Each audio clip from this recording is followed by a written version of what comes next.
दावा है कि दरगाह की जमीन पर पहले शिव मंदिर था, जहां पूजा और जलाभिषेक होता था। ये दावा सन 1911 में रिटायर्ड जज हरविलास शारदा की लिखी गई किताब के आधार पर किया गया है। झारखंड में कल हेमंत सोरेन चौथी बार सीएम पद की शपथ लेंगे। समारोह में इंडिया गठबंधन के नेताओं का जमावड़ा लगेगा। लगातार दूसरी बार बम्पर जीत हासिल कर हेमंत सोरेन कल शाम 4 बजे रांची के मोरहाबादी मैदान में सीएम पद की शपथ लेंगे।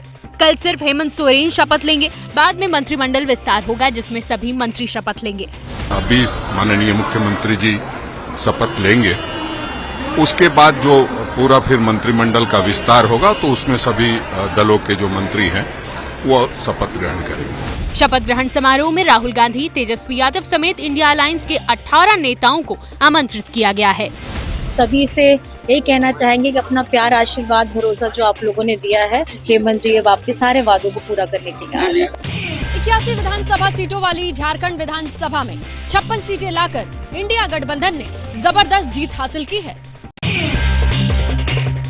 कांग्रेस और शरद गुट के बाद अब उद्धव ठाकरे ने भी जताया ईवीएम पर शक, कोर्ट में याचिका दाखिल करने की तैयारी। उद्धव ठाकरे ने पार्टी नेताओं के साथ बैठक की। इस बैठक में ईवीएम का मुद्दा उठा, जिसके बाद उद्धव ठाकरे ने तय किया है कि 5% वीवीपैट की रिकाउंटिंग की याचिका दाखिल की जाएगी। उद्धव ने सभी प्रत्याशियों से कहा है कि जिस भी पोलिंग बूथ पर ईवीएम से छेड़छाड़ का शक है, वहां पर वीवीपैट की दोबारा गिनती करने की याचिका दाखिल की जाए। नियम कहता है कि नतीजे के 6 दिन के अंदर 5% वीवीपैट की रिकाउंटिंग की मांग की जा सकती है। कांग्रेस ने भी ईवीएम के खिलाफ मोर्चा खोला है और 1 दिसंबर को रैली का ऐलान किया है। उधर बीजेपी ने पलटवार करते हुए कहा कि जहां विपक्षी दल जीतते हैं, वहां उन्हें ईवीएम से कोई दिक्कत नहीं होती। ईवीएम विवाद के बीच झारखंड मुक्ति मोर्चा का भी बयान सामने आया है। कहा गया है कि अगर ईवीएम से छेड़छाड़ नहीं हुई होती तो झारखंड में इंडिया गठबंधन 75 से ज्यादा सीट जीतता। संसद सत्र का दूसरा दिन भी रहा हंगामेदार। अदानी के मुद्दे पर हुआ हंगामा। राहुल गांधी बोले, अदानी को जेल में होना चाहिए।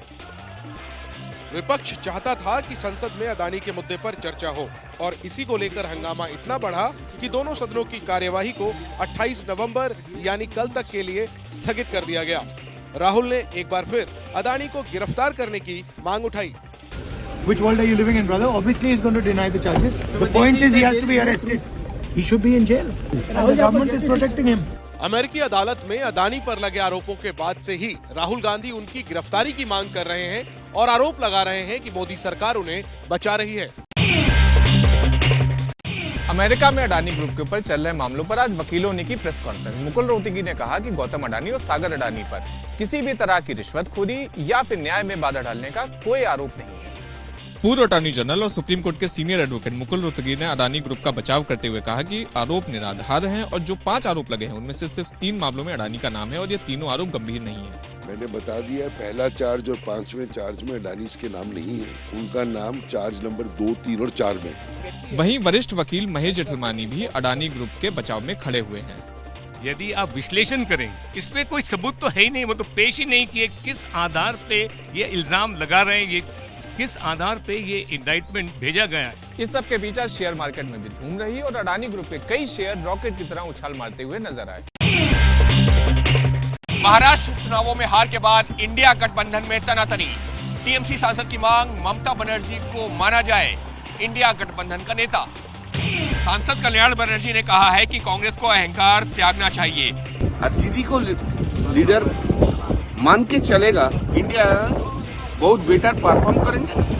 टीएमसी सांसद की इस मांग ने नया सियासी बखेड़ा शुरू कर दिया है। मैं जानना चाहते ममता बनर्जी की अपनी जुबान से वो क्या कहना चाहती है। हमचो चमचो से कोई बात रखना पार्टी की सही नहीं है। लेकिन तीर कमान से निकल चुका था। सहयोगी भी कह रहे हैं कि मीटिंग में ही बात होगी। इंडिया अलायंस का जो भी निर्णय होगा, जब सारे लीडर्स उसमें मिलेंगे, उस पर चर्चा होगी, हर मुद्दे पर चर्चा होगी। महाराष्ट्र चुनावों में महाविकास आघाड़ी में सबसे ज्यादा सीटों पर लड़ने वाली कांग्रेस का प्रदर्शन उद्धव ठाकरे की पार्टी से भी खराब रहा है। इससे पहले जम्मू कश्मीर विधानसभा चुनावों के दौरान कांग्रेस 32 सीटों पर चुनाव लड़ी थी, जिसमें महज 6 सीटें ही जीत पाई थी। इतना ही नहीं, उत्तर प्रदेश विधानसभा उपचुनाव में अखिलेश यादव की पार्टी समाजवादी पार्टी ने कांग्रेस को 1 सीट भी नहीं दी थी।